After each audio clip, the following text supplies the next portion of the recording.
Hi all, welcome back to PSC live talks. വീണ്ടും നമ്മൾ ചോദ്യങ്ങളും ഉത്തരങ്ങളുമായിട്ടുള്ള ഒരു ഡിസ്കഷനായിട്ടാണ് വന്നിരിക്കുന്നത്.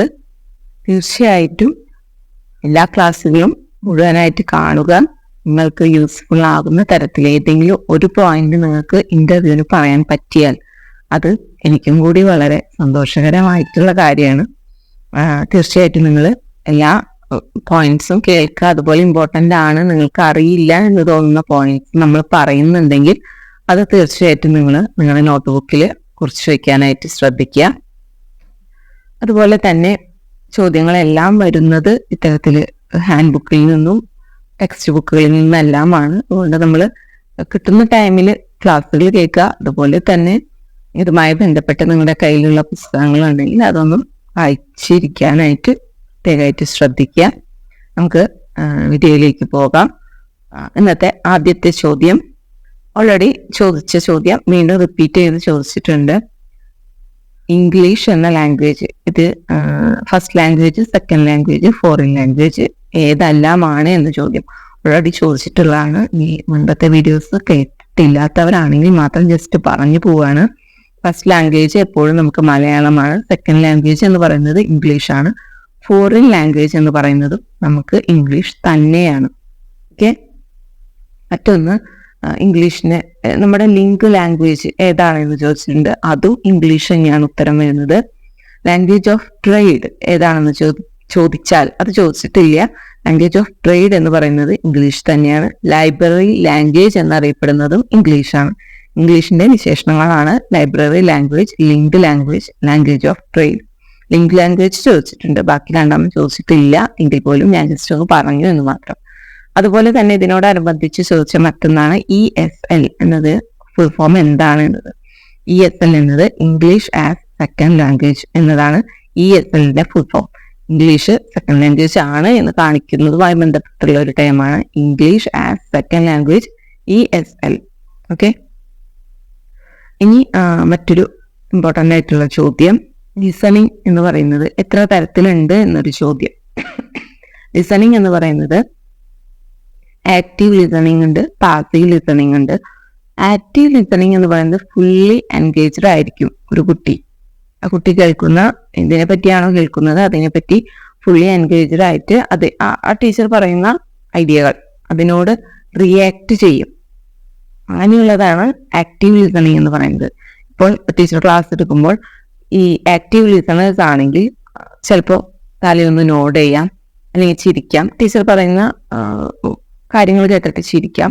ഫേഷ്യൽ എക്സ്പ്രഷൻസ് ടീച്ചർ പറയുന്നതിന് അനുസൃതമായിട്ട് കൊടുക്കാം. നല്ലൊരു ഐ കോണ്ടാക്ട് കീപ്പ് ചെയ്യുന്ന രീതി, അത് നല്ല ഒരു ഐ കോണ്ടാക്ട് ഉണ്ടെങ്കിൽ അത് ആക്റ്റീവ് ലിസണിങ്ങിന്റെ ഒരു പ്രത്യേകതയാണ്. അതുപോലെ തന്നെ ടീച്ചർ പറയുന്ന ഐഡിയാസ് അനലൈസ് ചെയ്യാം.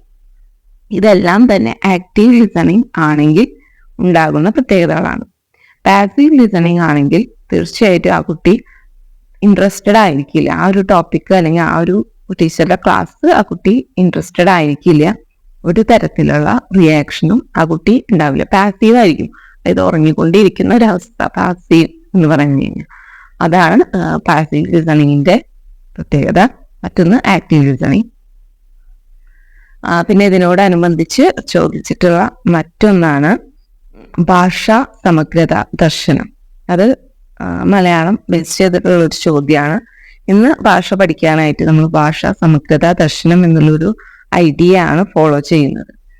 അതായത് അതിനോട് തുടർന്ന് ചോദിച്ച മറ്റൊരു ചോദ്യം തന്നെയാണ് പദാവതരണ രീതി എന്ന് പറഞ്ഞാൽ എന്താണ്, ആശയ വിശദീകരണ രീതി, ഇതിന്റെ വ്യത്യാസം എന്തെല്ലാമാണ് എന്നുള്ളത്. നമ്മളിപ്പോൾ ഫോളോ ചെയ്യുന്നത് ആശയ അവതരണ രീതിയാണ്. അതായത് ഒരു ആശയം പറയുന്നു, അതിലൂടെ കുട്ടി ഒരു വേർഡ് പഠിക്കുന്നു, അങ്ങനെ തുടർന്ന് അതിൽ നിന്ന് കുട്ടി ഒരു അക്ഷരത്തിലേക്ക് എത്തിച്ചേരുന്നു. ഈ ഒരു രീതിയാണ് ഇന്ന് ഫോളോ ചെയ്യുന്നത്. ഓക്കെ, ഇതിൽ നിന്ന് എൻ്റെ ഡിഫറെൻ്റ് ആണ് പദാവതരണ രീതി. പണ്ട് ഈ ഒരു രീതിയാണ് ഫോളോ ചെയ്തിരുന്നത്, പദാവതരണ രീതി. മലയാളത്തില് ആദ്യമായിട്ട് എഴുതാനായിട്ട് ഏറ്റവും എളുപ്പമുള്ള അക്ഷരമായ റ പഠിപ്പിക്കുന്നു, തുടർന്ന് ത പഠിപ്പിക്കുന്നു, അതുപോലെ പ, ല, ഇങ്ങനെ അക്ഷരം എഴുതുന്നതിനായിട്ട് ആദ്യം ഏറ്റവും സിമ്പിൾ ആയിട്ടുള്ള അക്ഷരത്തിലൂടെ കുട്ടികളെ പഠിച്ച് വലിയ വലിയ അക്ഷരങ്ങളിലേക്ക് എത്തിക്കുന്നു. ശരിക്കും നമ്മൾ അക്ഷരമാല പഠിക്കുമ്പോൾ ആദ്യം പഠിക്കുന്ന അക്ഷരം ആ ആണെങ്കിൽ പോലും ആദ്യം എഴുതി പഠിപ്പിക്കുന്ന അക്ഷരം പദാവതരണ രീതിയിൽ റായാണ്. ഇത്തരം ഒരു ചോദ്യം ചോദിച്ചിരുന്നു. അതുപോലെ തന്നെ ആശയവിശദീകരണ രീതി, അതായത് കവിത അധ്യാപനത്തിനൊക്കെ ഏറ്റവും രസകരമായിട്ട് ഉപയോഗിക്കാവുന്ന രീതിയാണ് ആശയവിശദീകരണ രീതി എന്ന് പറയുന്നത്. അപ്പോൾ ഇന്ന് ഫോളോ ചെയ്യുന്ന രീതിയല്ല പദാവതരണ രീതി എന്നുള്ളത് കൂടി നിങ്ങൾ അറിഞ്ഞിരിക്കുക. അക്ഷരങ്ങൾ പഠിപ്പിച്ചുകൊണ്ടല്ല ആശയത്തിലേക്ക് ഇന്ന് അക്ഷരം, വാക്ക്, അതുപോലെ വാക്യം, ഈ ഒരു രീതിയല്ല ഇന്ന് ഫോളോ ചെയ്യുന്നത്. അതിനെയാണ് പദാവതരണ രീതി എന്ന് പറയുന്നത് കേട്ടോ. മറ്റൊന്ന് പ്രഭാഷണ രീതി, പാഠപുസ്തക രീതി. അത് ചോദിച്ചിട്ടില്ല, ജസ്റ്റ് പറയുന്നു എന്ന് മാത്രം. പാഠപുസ്തക രീതി എന്ന് വെച്ചാൽ പാഠപുസ്തകത്തിൽ ക്ലാസ് എടുത്തു കൊടുക്കുന്ന പഴയ രീതി. പ്രഭാഷണ രീതി എന്ന് പറയുന്നത് ഈ പാഠപുസ്തക രീതിയോട് അനുബന്ധിച്ച് വരുന്നതാണ്. നമുക്കറിയാം, പ്രസംഗ രീതിയിലുള്ള ക്ലാസ് എടുക്കൽ, ആ ഒരു മെത്തേഡ്. അത് ചോദിച്ചു കണ്ടിട്ടില്ല, ജസ്റ്റ് ഇത് പറഞ്ഞപ്പോൾ അതിനോട് കൂടി ചേർന്ന് ഞാൻ പറഞ്ഞു എന്ന് മാത്രം. ആശയ അവതരണ രീതി നമ്മൾ ഓൾറെഡി പറഞ്ഞല്ലോ, അത് റിപ്പീറ്റഡ് ആയിട്ട് വന്നിട്ടുണ്ട് 2-3 സ്ഥലത്ത് ഞാൻ കണ്ടു കേട്ടോ. അത് എന്താണ് എന്നുള്ളത്, വാക്യം, വാക്ക്, അക്ഷരം, സമഗ്രമായതിൽ നിന്ന് ലളിതമായതിലേക്ക് എന്നൊരു ആശയമാണ് ആശയ അവതരണ രീതി. ജസ്റ്റ് ഒന്ന് ശ്രദ്ധിക്കുക. സമഗ്രമായതിൽ നിന്ന് ലളിതമായതിലേക്ക്, ഈ ഒരു രീതിയാണ് നമ്മൾ ഇന്ന് ഫോളോ ചെയ്യുന്നത്. ഇന്നത്തെ രീതി, മലയാളം പഠിപ്പിക്കുന്ന രീതി ആശയ അവതരണ രീതിയാണ്. സമഗ്രമായതിൽ നിന്ന് ലളിതമായതിലേക്ക് എന്നതാണ് അതിന്റെ ആശയം. ഇതിന്റെ നേരെ ഓപ്പോസിറ്റ് ആണ് പണ്ട് ഫോളോ ചെയ്തിരുന്നത്. അക്ഷരമാലയിൽ നിന്ന് പഠനം തുടങ്ങുന്ന ഒരു രീതി. മറ്റൊന്ന്, ആശയാവതരണ രീതിയുടെ ഒരു പ്രത്യേകതയായിട്ട് മനഃശാസ്ത്രപരമായിട്ട് വായന അഭ്യസിക്കാനായിട്ട് ഈ രീതിയാണ് യൂസ്ഫുൾ. ഒരുപാട് ശാസ്ത്രജ്ഞര് അതിന് ഇമ്പോർട്ടൻസ് കൊടുക്കുന്നു എന്നുള്ളത് കൊണ്ടാണ് ഈ ആശയാവതരണ രീതിക്ക് എന്ന് നമ്മൾ നമ്മുടെ ടെക്സ്റ്റ് ബുക്കിൽ സ്ഥാനം പിടിക്കാനുള്ള ഒരു കാരണം. ഗ്രൂപ്പ് വർക്ക്, അതിന്റെ ഗുണങ്ങൾ എന്താണ് എന്നൊരു ചോദ്യം ഇതിനോടനുബന്ധിച്ച് ചോദിച്ചിരുന്നു. ഗ്രൂപ്പ് വർക്ക് എന്ന് പറയുമ്പോൾ വ്യക്തികൾക്ക് ഇമ്പോർട്ടൻസ് കൊടുക്കുന്നതോടൊപ്പം എല്ലാ കുട്ടികൾക്കും ഒരേപോലെ ഇമ്പോർട്ടൻസ് എന്നുള്ളതാണ് ഗ്രൂപ്പ് വർക്കിന്റെ ഒരു പ്രാധാന്യം. അവർക്ക് ഇപ്പൊ ഒരു കുട്ടിയെ നമ്മൾ എടുക്കുകയാണെങ്കിൽ ഇപ്പൊ നമ്മളൊരു കുട്ടീനെ നമ്മൾ സെലക്ട് ചെയ്യുകയാണെങ്കിൽ ആ കുട്ടിക്ക് ആശയമുണ്ട്. ടീച്ചർ പറഞ്ഞു കൊടുത്ത ഒരു ചോദ്യം അവർക്കായിട്ട് നൽകിയ ഒരു ചോദ്യത്തിന് ഉത്തരമായിട്ട് പറയാൻ ആവശ്യമായിട്ടുള്ള, ഉത്തരം പറയാന്നില്ല, ആ വർക്കിന് ആവശ്യമായിട്ടുള്ള കറക്റ്റ് ആയിട്ടുള്ള ആശയം ആ കുട്ടിയുടെ കയ്യിലുണ്ട്. പക്ഷെ ആ കുട്ടിക്ക് എഴുതി ഫലിപ്പിക്കാനോ അല്ലെങ്കിൽ അത് വരച്ച് മറ്റുള്ളവരെ കാണിക്കാനോ ഉള്ളൊരു കഴിവില്ല. എങ്കിൽ ആ കുട്ടി ഗ്രൂപ്പായിട്ടാണ് ആ വർക്ക് ചെയ്യുന്നത് എങ്കിൽ ഈ കുട്ടി ആശയം പറഞ്ഞു കൊടുക്കുന്നു, മറ്റൊരു കുട്ടി അതിന് ആപ്റ്റ് ആയിട്ടുള്ള ഒരു ചിത്രം വരയ്ക്കുകയോ അല്ലെങ്കിൽ അത് എങ്ങനെയാണ് എഴുതേണ്ടത് ആ ഒരു രീതിയിൽ, മികച്ച രീതിയിൽ എഴുതി ഫലിപ്പിക്കുന്നു. അപ്പോൾ ഈ കുട്ടി ആശയം പറഞ്ഞ കുട്ടിക്കും അതുപോലെ തന്നെ ആ ഒരു ആശയത്തെ എഴുതി ഫലിപ്പിച്ച കുട്ടിക്കും ടീച്ചറുടെ കയ്യിൽ നിന്നും നല്ലൊരു അപ്രിസിയേഷൻ കിട്ടും. ഇത് നമ്മൾ ഒറ്റയ്ക്കാണ് ഇത് ചെയ്യുന്നതെങ്കിൽ, ഇത് ഗ്രൂപ്പ് വർക്ക് ആയ കാരണമാണ് ഇങ്ങനെ ഉണ്ടായത്. ഇത് നമ്മൾ ഒറ്റയ്ക്കാണ് ചെയ്യുന്നതെങ്കിലോ നമ്മൾ എന്താണ്, ആ ആശയം അറിയുന്ന ആ കുട്ടിക്ക് അത് പ്രകടിപ്പിക്കാൻ കഴിയുന്നില്ല. അപ്പൊ ആ കുട്ടിക്ക് ഒന്നും ആ ഒരു അപ്രിസിയേഷൻ കിട്ടാനുള്ള ഒരു വഴിയില്ല. ഈ ആശയം കിട്ടിയാൽ മാത്രം വരയ്ക്കാൻ അറിയാവുന്ന അല്ലെങ്കിൽ എഴുതി ഫലിപ്പിക്കാൻ കഴിയുന്ന ആ കുട്ടിക്കും അവിടെ ആ കുട്ടിയുടെ കഴിവ് പുറത്തെടുക്കാൻ പറ്റില്ല. കാരണം ആ കുട്ടിക്ക് ആശയമില്ല. ആ കുട്ടിക്ക് ആരെങ്കിലും പറഞ്ഞു കൊടുത്താൽ മാത്രമേ ആ ആശയം പ്രതിഫലിപ്പിക്കാനായിട്ട് ഒരു വഴിയുള്ളൂ. അപ്പോൾ ഗ്രൂപ്പ് വർക്ക് എന്ന് പറയുമ്പോൾ അതൊരു ലീഡർഷിപ്പ് ആണെങ്കിലും അതിന് ഒരു മികച്ച ഒരു വേയാണ്. ഷൈ ആയിട്ടുള്ള സ്റ്റുഡൻസിന് ഉയർന്നു വരാനുള്ള ഒരു പ്ലാറ്റ്ഫോമാണ്. അതുപോലെ തന്നെ പലതരത്തിലുള്ള സ്കിൽസ് ഡെവലപ്പ് ചെയ്യാനായിട്ട്, അതുപോലെ നമുക്കറിയാം പ്രോബ്ലം സോൾവിങ്, അതുപോലെ റിലേഷൻഷിപ്പ് ബിൽഡ് ചെയ്യാൻ, റെസ്പോൺസിബിലിറ്റി ഏറ്റെടുക്കാനായിട്ട് കുട്ടികളെ പഠിപ്പിക്കുന്നതെല്ലാം തന്നെ ഗ്രൂപ്പ് വർക്കിലൂടെയാണ്. തീർച്ചയായിട്ടും ഗ്രൂപ്പ് വർക്ക് എന്ന് പറയുന്നത് LP ക്ലാസ്സിൽ തൊട്ട് വളരെ എഫക്റ്റീവ് ആയിട്ടുള്ളൊരു മെത്തേഡാണ്. മറ്റൊരു പ്രധാന ചോദ്യം സ്കോളർഷിപ്പുകളെ പറ്റിയിട്ട് ചോദിച്ചിട്ടുണ്ട്. അതായത് നമ്മുടെ വിദ്യാഭ്യാസത്തിൽ നൽകുന്ന സ്കോളർഷിപ്പുകൾ എന്തെല്ലാമാണ്, അതിന്റെ ഫുൾ ഫോം എന്തെല്ലാമാണ് എന്നൊക്കെ ചോദിച്ചിട്ടുണ്ട്. നമുക്ക് സ്കോളർഷിപ്പിനെ പറ്റിയിട്ട് ഞാനൊന്ന് സെർച്ച് ചെയ്തപ്പോൾ കിട്ടിയ സ്കോളർഷിപ്പുകളാണ് Indian school talent search exam എന്ന് പറയുന്നത്. ISTSE, Indian school talent search exam. ഇത് mental ability, maths, science, English ഇതൊക്കെ ഇൻക്ലൂഡ് ചെയ്തിട്ടുള്ള ഒന്നാണ്. 1 മുതൽ 10 വരെ ക്ലാസ്സുകളിലെ കുട്ടികൾക്കാണ്, ഓൺലൈൻ ടെസ്റ്റ് ആണ്. ഇത്രയുമാണ് നമുക്ക് ഇന്ത്യൻ സ്കൂൾ ടാലന്റ് സെർച്ച് എക്സാമിനെ പറ്റിയിട്ട് നമുക്ക് കിട്ടിയിട്ടുള്ളത്. മറ്റൊന്ന് നാഷണൽ ടാലന്റ് സെർച്ച് എക്സാം ആണ്. നമുക്ക് ആദ്യമായിട്ട് ഇത് രണ്ടും എക്സ്ട്രാ പോയിന്റ്സ് ആണ്. നമ്മളോട് ചോദ്യം ചോദിച്ചാൽ നമുക്ക് നമ്മളോട് നിർത്താൻ പറയുന്നില്ലെങ്കിൽ മാത്രം ഈ ISTSE, അതായത് ഇന്ത്യൻ സ്കൂൾ ടാലന്റ് സെർച്ച് എക്സാമും നാഷണൽ ടാലന്റ് സെർച്ച് എക്സാമിനെ പറ്റിയിട്ടൊക്കെ പറഞ്ഞാൽ മതി. സ്കോളർഷിപ്പിനെ പറ്റി നമ്മളോട് ചോദിക്കുമ്പോൾ ആദ്യം പറയേണ്ട സംഭവം എന്ന് പറയുന്നത് LSS USS എന്നുള്ളത് തന്നെയാണ്. LSS എന്ന് പറയുന്നത് ലോവർ സെക്കൻഡറി സ്കോളർഷിപ്പിന്റെ ഫുൾ ഫോം വരെ ചോദിച്ചിട്ടുണ്ട്, ഒരു ഇന്റർവ്യൂവിൽ ചോദിക്കുകയുണ്ടായി. അതുകൊണ്ടാണ് എടുത്ത് പറയുന്നത് ലോവർ സെക്കൻഡറി സ്കോളർഷിപ്പാണ് LSS എന്നത്. അതിന് 80 മാർക്കാണ് ക്വസ്റ്റ്യൻ പേപ്പർ. അതിൽ 48 മാർക്ക്, അതായത് 60% പാസ്സാകാൻ വേണ്ട ഒരു മാർക്ക് എന്ന് പറയുന്നത്. പിന്നെ LSS എന്ന് പറഞ്ഞാൽ ആനുവലി 1000 രൂപ 5ാം ക്ലാസ്സിലും 6ാം ക്ലാസ്സിലും 7ാം ക്ലാസ്സിലും ആ കുട്ടിക്ക് LSS 4 കിട്ടിയ കുട്ടിക്ക് 5, 6, 7 ക്ലാസ്സുകളിൽ 1000 രൂപ വീതം ആനുവലി കിട്ടും. USS എന്നത് അപ്പർ സെക്കൻഡറി സ്കോളർഷിപ്പ് എന്നതാണ്. 7ാം ക്ലാസ്സിലെ കുട്ടികൾക്കാണ് USS എന്ന് പറയുന്നത്. ഈ USS ലഭിച്ചാൽ, ഇതിൽ വിൻ ചെയ്ത് കഴിഞ്ഞാൽ 8, 9, 10 ക്ലാസ്സുകളിൽ പഠിക്കുമ്പോൾ ഇയർലി 1500 രൂപ വീതമാണ് ആ കുട്ടികൾക്ക് അക്കൗണ്ടിൽ വരിക. മറ്റൊരു പ്രധാനപ്പെട്ട കാര്യം, ഫുൾ ഫോം ചോദിച്ചിട്ടുണ്ട്, തീർച്ചയായിട്ടും അതൊന്ന് ജസ്റ്റ് നോക്കി വയ്ക്കുക. 4ലും 7ലുമുള്ള ഈ സ്കോളർഷിപ്പ് അല്ലാതെ പിന്നെയുള്ളതാണ് NMMS, the national means come merit scholarship. National means come merit scholarship. ഇത് 8ാം ക്ലാസ്സിലെ കുട്ടികൾക്കാണ് ഈ ഒരു സ്കോളർഷിപ്പ് നടത്തുന്നത്. ഇത് MHRD അത് സ്പോൺസർ ചെയ്യുന്നതാണ്, അതായത് ministry of human resource development, MHRD. നമ്മുടെ ഈ ഒരു ചോദ്യം വന്നതാണ് MHRD എന്ന് പറയുന്നത്. ഉത്തരമായിട്ട് വരുന്ന വിധത്തിൽ നമ്മുടെ കേരളത്തിലെ എഡ്യൂക്കേഷൻ എന്ന് പറയുന്നത് കേന്ദ്രത്തിലെ ഏത് വകുപ്പിനോടാണ് ബന്ധപ്പെട്ട് കിടക്കുന്നത് എന്ന് ചോദിച്ചിട്ടുണ്ട്. MHRD ആണ് അതിൻ്റെ ഉത്തരമായിട്ട് വരിക, ministry of human resource development. അതിന്റെ ഫുൾ ഫോം അറിഞ്ഞിരിക്കുക. അവർ നടത്തുന്ന കേന്ദ്ര സ്കോളർഷിപ്പാണ് NMMS എന്ന് പറയുന്നത്, national means come merit scholarship. 8ാം ക്ലാസ്സിലെ കുട്ടികൾക്കാണ്. ഇത് 3 നമുക്ക് ഇമ്പോർട്ടൻ്റ് ആയിട്ട് പറയാനുള്ളത്. പിന്നെ ഞാൻ സെർച്ച് ചെയ്തപ്പോൾ കിട്ടിയതാണ് ഈ ടാലന്റ് സെർച്ച് എക്സാമിൻ്റെ ഒക്കെ. പക്ഷെ നമ്മൾ ഈ 3 പറഞ്ഞാൽ തന്നെ നമ്മുടെ ഇമ്പോർട്ടൻ്റ് ആയിട്ടുള്ള 3 സ്കോളർഷിപ്പ് ഇത് തന്നെയാണ്. മറ്റൊന്ന് വിരഗുളിക, അതിനെ പറ്റി ചോദിച്ചിട്ടുണ്ട്. എന്തിനാണ് വിരഗുളിക നൽകുന്നത് എന്ന് ചോദിച്ചിട്ടുണ്ട്.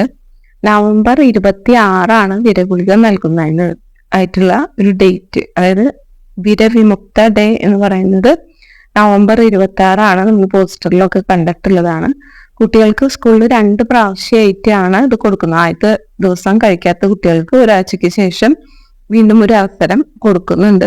പാരൻസിൻ്റെ നമ്മൾ നൽകുന്നതുകൊണ്ട് കുഴപ്പമുണ്ട് എന്നുള്ളൊരു കൺഫർമേഷൻ ടീച്ചേഴ്സ് സ്വീകരിക്കുക. അതിന് ശേഷം മാത്രമേ, പാരൻസ് പറഞ്ഞാൽ മാത്രമേ കുട്ടികൾക്ക് ഈ വിരഗുളിക അവർ നൽകുള്ളൂ.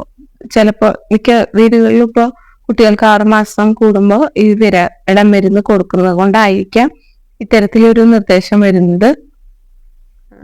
ഇത് പിന്നെ നവംബർ 26 എന്ന ഡേറ്റ് പ്രത്യേകമായിട്ട് ഓർത്ത് വയ്ക്കുക ചോദിച്ചിട്ടുണ്ട്. മറ്റൊരു ചോദ്യം ചോദിച്ചത് അമ്മയുടെ പര്യായ പദങ്ങൾ ഏതെല്ലാം എന്നൊരു ചോദ്യമാണ്. നമുക്ക് പറയാം മാതാവ്, പിന്നെ അതുപോലെ നമുക്ക് അറിയാവുന്നത് ഏതൊക്കെയാണ് അറിയുന്നത്. ഇതിപ്പോ അമ്മ എന്ന് തന്നെ ചോദിക്കണമെന്നൊന്നും ഇല്ല കേട്ടോ, ഏത് വേർഡ് വേണമെങ്കിൽ നമുക്ക് ചോദിക്കാം. എങ്കിൽ പോലും ഈ കുട്ടിയോട് അമ്മ എന്ന് പറയുന്ന സിമ്പിൾ ആയിട്ടുള്ള ഒരു വേർഡ് ചോദിച്ചു എന്നുള്ളത് കൊണ്ട് മാത്രം ഞാനിവിടെ ഷെയർ ചെയ്തതെന്ന് മാത്രം. അത് ജസ്റ്റ് ഒന്ന് നോട്ട്. നമ്മൾ മലയാളം, പ്രത്യേകിച്ച് ഒരു മലയാളം ഡിഗ്രിയാണ് നിങ്ങൾക്കുള്ളതെങ്കിൽ ഇത്തരത്തിലുള്ള ചോദ്യങ്ങൾ വരാനായിട്ടുള്ളൊരു ചാൻസ് കൂടുതലാണ്. ടാലന്റ് ലാബിനെ പറ്റിയിട്ടും റിപ്പീറ്റഡ് ആയിട്ട് ചോദ്യങ്ങൾ വരുന്നുണ്ട്. എന്താണ് ടാലന്റ് ലാബ് എന്നത്? കുട്ടിയുടെ അഭിരുചി തിരിച്ചറിഞ്ഞിട്ട് ആ ലെവലില് കുട്ടിക്ക് ആ ഒരു പ്രത്യേക കഴിവ് ഏതെങ്കിലും ഉണ്ടെങ്കിൽ അതിന് പ്രാധാന്യം നൽകി പ്രവർത്തിക്കാനുള്ള ഒരു അവസരം നൽകുക എന്നതാണ് ടാലന്റ് ലാബ് എന്നതുകൊണ്ട് അർത്ഥമാക്കുന്നത്. നമ്മുടെ സ്കൂളുകളിലൊക്കെ നടത്തുന്ന ഒരു സംഭവമാണ്. മറ്റൊരു ചോദ്യം ചോദിച്ചത് കേരളത്തിലെ വിദ്യാഭ്യാസ പ്രൊഫസർമാർ, അതായത് വിദ്യാഭ്യാസ മന്ത്രിമാരുണ്ടല്ലോ, അതിൽ പ്രൊഫസർമാരായിട്ടുള്ള മന്ത്രിമാര്, വിദ്യാഭ്യാസ മന്ത്രിമാര് ആരെല്ലാമാണ് എന്നാണ്. എനിക്ക് പെട്ടെന്ന് ഈ ചോദ്യം കേട്ടപ്പോൾ ഓർമ്മ വന്നത് നമ്മുടെ മുൻ മന്ത്രി, വിദ്യാഭ്യാസ മന്ത്രിയായിരുന്ന സി രവീന്ദ്രനാഥ്, അദ്ദേഹം ഒരു പ്രൊഫസറായിരുന്നു. പിന്നെ ഇമ്പോർട്ടൻ്റ് ആയിട്ട് നമുക്കറിയാം ജോസഫ് മുണ്ടശ്ശേരി സാറ്, അദ്ദേഹവും ഒരു പ്രൊഫസറായിരുന്നു. ഇതല്ലാതെ എനിക്ക് വേറെ പെട്ടെന്ന് ഓർമ്മ വന്നില്ല. നിങ്ങൾക്ക് ഏതെങ്കിലും ഇതല്ലാതെ വിദ്യാഭ്യാസ മന്ത്രിമാരായിട്ടിരുന്നവരിൽ പ്രൊഫസർമാരുണ്ടെങ്കിൽ ജസ്റ്റ് ഒന്ന് കമന്റ് ചെയ്യാൻ ശ്രമിക്കുക, ബാക്കിയുള്ളവർക്കും യൂസ്ഫുൾ ആയിരിക്കും. മറ്റൊരു സിമ്പിൾ ആയിട്ടുള്ള ഒരു ചോദ്യം, TM-ൽ എത്ര കോളം ഉണ്ടാകും എന്നുള്ളൊരു ചോദ്യം. തീർച്ചയായിട്ടും TM-ലെ ആദ്യത്തെ സ്റ്റെപ്സ് ഒക്കെ കഴിഞ്ഞ് കഴിഞ്ഞാൽ നമുക്ക് അതിന് രണ്ടായിട്ട് വിഭാഗം ചെയ്യണം. ആദ്യത്തേത് നമ്മുടെ പ്രവർത്തനവും, മറ്റേത് അവരുടെ രണ്ടാമത്തെ കോളം അവരുടെ ഒരു പ്രതികരണം എങ്ങനെയാണ്, അതും നമ്മൾ അവിടെ രേഖപ്പെടുത്തേണ്ടതാണ്. അപ്പോൾ അതിന് അങ്ങനെ 2 കോളാണ് ഉള്ളത്. അതാണെന്ന് തോന്നുന്നു ഉദ്ദേശിച്ചത്. എത്ര കോളം ഉണ്ട് എന്നുള്ളൊരു ചോദ്യമാണ് ചോദിച്ചത്. പിന്നെ അതല്ലാതെ തന്നെ TM-ന്റെ ഘട്ടങ്ങൾ ഏതൊക്കെയാണ് എന്നുള്ളൊരു ചോദ്യം ഓൾറെഡി നമ്മൾ മുമ്പ് പറഞ്ഞിട്ടുള്ളതാണ്. പിന്നെ സംയുക്ത ഡയറി എന്ന് പറഞ്ഞാൽ നമുക്കറിയാലോ, കുട്ടികൾ എഴുതുന്നു, അതിലെ തെറ്റുകൾ പാരൻസ് തിരുത്തുന്നു, പേന വെച്ചിട്ട് തിരുത്തുന്നു, കുട്ടികൾ പെൻസിൽ കൊണ്ടാണ് എഴുതുന്നത്. ഇതാണ് സംയുക്ത ഡയറി. കുട്ടികൾക്ക് അതിൽ ആ കുട്ടി രേഖപ്പെടുത്തുന്ന ഏതെങ്കിലും ആ ദിവസത്തെ പ്രാധാന്യം അർഹിക്കുന്ന 1-2 കാര്യങ്ങൾ ഉൾപ്പെടുത്തിയാൽ മതി. അതിനോട് ചേർന്ന് ആ കുട്ടിക്ക് പടം വരയ്ക്കാനുള്ളൊരു സ്പേസും കൂടി ടീച്ചർ പറയുന്നുണ്ട്. ഇതാണ് സംയുക്ത ഡയറി എന്നത്. വളരെ എഫക്റ്റീവ് ആയിട്ടുള്ളൊരു മെത്തേഡാണ്. 2023-24 കാലഘട്ടങ്ങളിൽ കൊണ്ടുവന്ന ഒന്നാണ് സംയുക്ത ഡയറി. മറ്റൊന്ന് പ്രൈമറി ക്ലാസ്സിൽ ചോദിച്ച ചോദ്യം, പ്രൈമറി ക്ലാസ്സുകളിൽ കുട്ടികളെ നല്ല ഭാഷണത്തിലേക്ക് നയിക്കാനായിട്ട് എന്താണ് ചെയ്യുക, ടീച്ചർ എന്ന നിലയിൽ നിങ്ങൾ എന്ത് ചെയ്യും എന്നുള്ളത്. അത് തീർച്ചയായിട്ടും നല്ല ഭാഷണം എന്ന് പറയുന്നത് കുട്ടികൾക്ക് സംസാര വൈകല്യങ്ങൾ ഉണ്ടാകുമ്പോഴാണ് നല്ല ഭാഷണത്തിലേക്ക് നയിക്കേണ്ടതിന്റെ ഒരു ആവശ്യകത ഉണ്ടാവുന്നത്. തീർച്ചയായിട്ടും ഭാഷാ വൈകല്യങ്ങൾ ഇതിനോടനുബന്ധിച്ച് നമുക്ക് പറയാവുന്ന കാര്യമാണ് ഏതൊക്കെയാണെന്നുള്ളത്. അത് കഴിഞ്ഞ് നമുക്ക് കുട്ടിക്ക് ഭാഷണ അവസരങ്ങൾ നൽകണം. അങ്ങനെയാണെങ്കിൽ മാത്രമേ കുട്ടിക്ക് എന്തെങ്കിലും പ്രശ്നമുണ്ടോ, ഇല്ലെങ്കിൽ തന്നെ നല്ല ഒരു കഴിവ് കുട്ടികളിൽ ഉണ്ടെങ്കിൽ തന്നെ അത് വർദ്ധിച്ചു വരണമെങ്കിൽ നല്ല ഭാഷണ അവസരങ്ങൾ നൽകണം.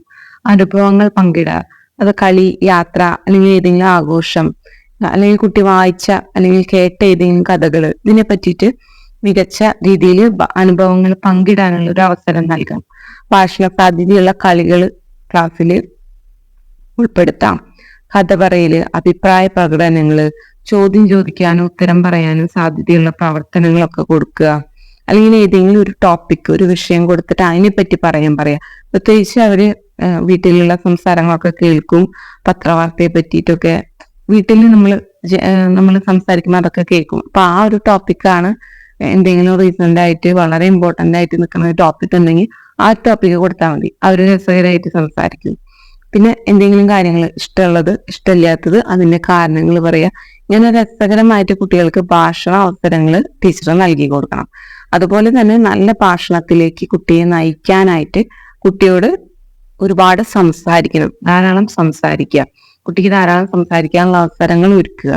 അതുപോലെ വിദ്യാലയത്തിൽ മാത്രമല്ല, വീട്ടിൽ ചെന്നാലും പാരന്റ്സ് ഇപ്പോൾ ഓൾറെഡി ബിസി ആണെങ്കിൽ പോലും ആരെങ്കിലുമായിട്ട് സംസാരിക്കാൻ, ഇപ്പൊ ഈ കുട്ടിയുടെ ചേട്ടനായോ അല്ലെങ്കിൽ അനുജത്തിയായോ അങ്ങനെ ഏതെങ്കിലും തരത്തിൽ ആ കുട്ടിക്ക് ഭാഷണത്തിനുള്ള അവസരങ്ങൾ ഒരുക്കി കൊടുക്കാനായിട്ട് നമുക്ക് പാരന്റ്സിനോട് പറയാം. നമുക്ക് ചെയ്യാൻ പറ്റില്ല വീട്ടില്, അപ്പൊ പാരന്റ്സിനോട് നമുക്ക് ആവശ്യപ്പെടാം. കഥ കേൾപ്പിക്കാം. മുത്തശ്ശിമാരുണ്ടെങ്കിൽ തീർച്ചയായിട്ടും നല്ല ഭാഷണം രീതി കുട്ടിക്ക് ലഭിക്കണമെങ്കിൽ കഥകൾ കേൾപ്പിക്കുക. കേട്ട കഥകളും പാട്ടുകളൊക്കെ പറയാനും പാടാനും ഒക്കെ ആവശ്യപ്പെടുക. സ്കൂളിലെ വിശേഷങ്ങൾ വീട്ടിൽ പറയാനായിട്ട് നിർബന്ധിക്കുക. അതെല്ലാം നമുക്ക് ടീച്ചേഴ്സിന് നമുക്ക് കുട്ടികൾക്ക് പാരൻസിന് വിളിച്ച് പറയാവുന്ന കാര്യങ്ങളാണ്. വീട്ടില് നമ്മൾ സ്കൂളിൽ ചെയ്യുന്ന പോലെ തന്നെ വീട്ടിലും ശ്രദ്ധിച്ചാൽ മാത്രമേ നല്ലൊരു ഭാഷണം കുട്ടിക്ക് ആ ഒരു സംസാര ഭാഷ അതിന്റെ ഒരു നല്ലൊരു പെർഫെക്റ്റ് ആയിട്ടുള്ള ഒരു രീതി ആ കുട്ടിക്ക് കിട്ടുകയുള്ളൂ.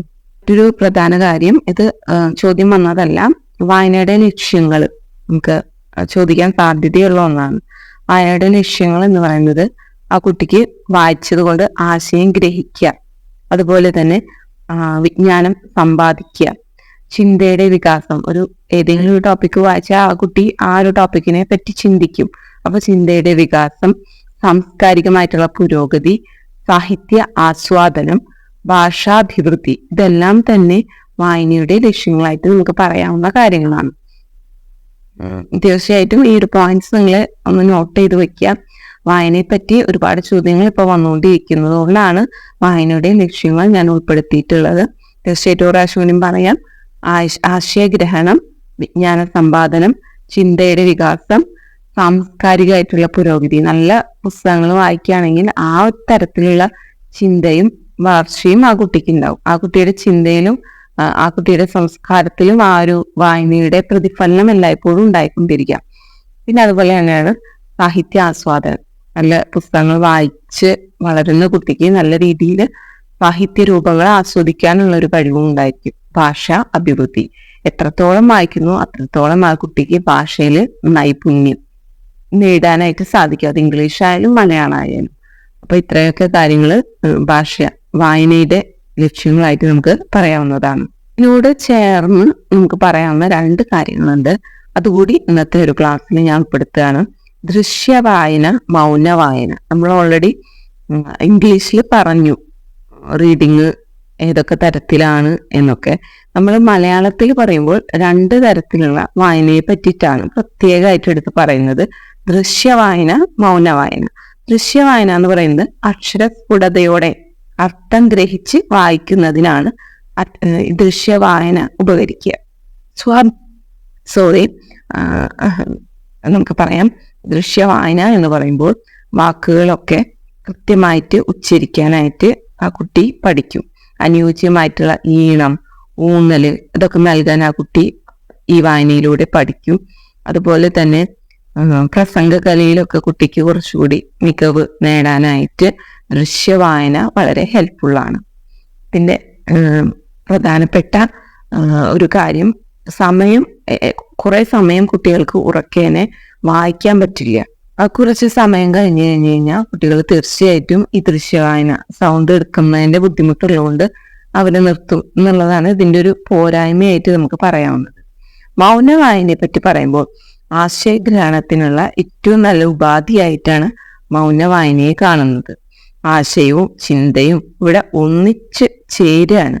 വായിച്ച ഭാഗങ്ങളുടെ അർത്ഥം പിന്നെ കുട്ടി ആലോചിക്കേണ്ടി വരില്ല. ആ മൗന വായനയാണെങ്കിൽ അത് ആ അർത്ഥം നേരിട്ട് മനസ്സിലേക്ക് എത്തുകയാണ് ചെയ്യുന്നത്. മുതിർന്ന ക്ലാസ്സിലെത്തുമ്പോൾ തീർച്ചയായിട്ടും മൗന വായനയിൽ കുട്ടി ഒരു നൈപുണ്യം നേടിയിരിക്കണം. ദൃശ്യവായന എന്ന് പറയുന്നത് തീർച്ചയായിട്ടും ചെറിയ ക്ലാസ്സിലെ കുട്ടികൾക്കാണ് എഫക്റ്റീവ് ആയിട്ടുള്ളത്. എന്നാൽ മൗന വായന മുതിർന്ന ക്ലാസ്സിലെത്തുമ്പോൾ ആ കുട്ടി അറിഞ്ഞിരിക്കണം. അതിനുതകം വിധത്തിൽ ഉള്ള ഒരു പ്രാക്ടീസ് താഴ്ന്ന ക്ലാസ്സിൽ നമ്മൾ കൊടുക്കണം, ടീച്ചേഴ്സ് കൊടുക്കണം. ഇതിനോട് ചേർന്ന് നമുക്ക് പറയാവുന്ന മറ്റൊരു സംഭവം കൂടിയുണ്ട്, ജൈവ വായന എന്ന് പറയുന്നത്. ജൈവ വായനയെ പറ്റി പറയുകയാണെങ്കിൽ പലപ്പോഴും മുതിർന്നവര് അവരുടെ താല്പര്യത്തിനനുസരിച്ചാണ് വായന കുട്ടികൾക്ക് പരിശീലിപ്പിക്കുന്നത്. ഇത് കുട്ടിയിൽ തീർച്ചയായിട്ടും വായനയോടൊരു ഇൻട്രസ്റ്റ് വായനയോടുള്ള ഇൻട്രസ്റ്റ് ഇല്ലാതാക്കാനായിട്ടാണ് ഹെൽപ്പ് ചെയ്യുക. പാരൻസിന്റെ ടേസ്റ്റിലുള്ള പുസ്തകങ്ങൾ വായിക്കാനായിട്ട് കൊടുക്കുക, അതിനെ നിർബന്ധിക്കുക എന്നുള്ളത് കുട്ടികൾക്ക് തീർച്ചയായിട്ടും താല്പര്യമുള്ള കാര്യമായിരിക്കില്ല. കുട്ടികൾക്ക് എപ്പോഴും സ്വന്തം ആവശ്യങ്ങൾക്ക് അനുസരിച്ച് അല്ലെങ്കിൽ അവരുടെ ഇൻട്രസ്റ്റിനനുസരിച്ചുള്ള വായിക്കാനുള്ള അവസരം ഒരുക്കി കൊടുക്കണം. ഇപ്പോൾ നമ്മൾ ഒരു എക്സാമ്പിൾ ആയിട്ട് പറയാം, ഞാൻ എൻ്റെ മോന് നോവൽസ്, സ്റ്റോറീസ് ഒക്കെ ഒരുപാട് ഇഷ്ടമുള്ള ഒരാളാണ്. അതിപ്പോൾ ഞാൻ വാങ്ങുമ്പോഴും ഒരുപാട് കുട്ടികൾക്കുള്ള പുസ്തകങ്ങളും അങ്ങനത്തെ പുസ്തകങ്ങൾ ഒരുപാട് വാങ്ങും. കാരണം എൻ്റെ മക്കൾ വലുതാവുമ്പോൾ കൊടുക്കാമെന്ന് വെച്ചിട്ട്. ഞാൻ ഇത് കഴിഞ്ഞ് എൻ്റെ മൂത്ത മോൻ വായിക്കുമ്പോൾ അവന് ഇത്തരം പുസ്തകങ്ങൾ ഞാൻ സജസ്റ്റ് ചെയ്ത് അവന്റെ അരികിലേക്ക് നീക്കി വെക്കുന്ന മുഴുവൻ, 4ാം ക്ലാസ്സിൽ പഠിക്കുന്ന കുട്ടിയാണ്, അപ്പൊ അവന്റെ അരികിലേക്ക് എടുത്തു വെക്കുന്ന മുഴുവൻ ഈ പുസ്തകങ്ങളാണ്. ഇവൻ അടുത്ത കൈ കൊണ്ട് ഒരൊറ്റ തട്ടലാണ്. കാരണം ഇത്തരം പുസ്തകങ്ങൾ അവന് താല്പര്യമില്ല. അവന് താല്പര്യം ശാസ്ത്ര റിലേറ്റഡ് ആയിട്ട്, സയന്റിഫിക് ആയിട്ടുള്ള പുസ്തകങ്ങള്, അതല്ലെങ്കിൽ പക്ഷികള്, മൃഗങ്ങള്, ഇതിനോടൊക്കെ റിലേറ്റ് ചെയ്തിട്ടുള്ള സലീം അലിയുടെ പുസ്തകങ്ങൾ, ഇത്തരം പുസ്തകങ്ങളൊക്കെയാണ് അവന് ഇൻട്രസ്റ്റ്. നേരെ ഓപ്പോസിറ്റ് ആണ് എന്റെ ഇൻട്രസ്റ്റ്. അപ്പൊ ഞാൻ ആദ്യമൊക്കെ നോക്കി, കൊണ്ടുവച്ച് നോക്കി, എനിക്കറിയില്ലായിരുന്നു എന്റെ ടേസ്റ്റ് എങ്ങനെയാണ്. അപ്പൊ നമ്മള് ഇത് കൊടുക്കുമ്പോ ഇവൻ 2 പേജ് വായിക്കും, എടുത്ത് പുസ്തകം മാറ്റി വയ്ക്കുക. എന്നാ നന്നായി വായിക്കുന്ന കുട്ടിയാണ്. പിന്നെയാണ് അവൻ നമ്മുടെ ബുക്ക് കളക്ഷനിൽ നിന്ന് ഇത്തരം പുസ്തകങ്ങൾ സെലക്ട് ചെയ്ത് അവൻ വായിക്കാൻ കണ്ടത്. പിന്നെ നമ്മൾ വാങ്ങിച്ചു കൊടുക്കുമ്പോൾ അത്തരം പുസ്തകങ്ങളായി നമ്മൾ വാങ്ങിച്ചു കൊടുക്കുന്നത്. അവന്റെ ഒരു ഇൻട്രസ്റ്റ് നമ്മൾ കണക്കിലെടുത്ത് വാങ്ങിച്ചു കൊടുക്കാൻ തുടങ്ങി. അങ്ങനെ തന്നെയാണ് നമ്മൾ നമ്മുടെ ക്ലാസ്സിൽ ചെയ്യുന്നത്. പലർക്കും പല ടേസ്റ്റ് ആയിരിക്കും. എല്ലാവർക്കും ഈ കഥാപുസ്തകങ്ങളോട് തന്നെ വായിക്കണം എന്നില്ല. മിക്ക കുട്ടികളും കഥകൾ ഇഷ്ടപ്പെടുന്നവരായിരിക്കും. എങ്കിൽ പോലും ഇപ്പോൾ 4ാം ക്ലാസ്സിൽ പഠിക്കുന്ന കുട്ടി ഇത്തരം കഥാപുസ്തകങ്ങൾ മാറ്റി വെക്കണമെങ്കിൽ ഇത്തരത്തിലുള്ള കുട്ടികൾ എല്ലാ ക്ലാസ്സുകളിലും ഉണ്ടായിരിക്കും. അപ്പൊ നമ്മൾ അതിനനുസരിച്ചായിരിക്കണം നമ്മൾ കുട്ടികൾക്ക് അവരുടെ ടേസ്റ്റിനനുസരിച്ച് പുസ്തകങ്ങൾ കൊടുക്കണം. ഇങ്ങനെ ഒരു തുറന്ന വായനയ്ക്ക് അവസരം നൽകും. ഇതിനെയാണ് നമ്മൾ ഈ ജൈവ വായന എന്ന് പറയുന്നത്.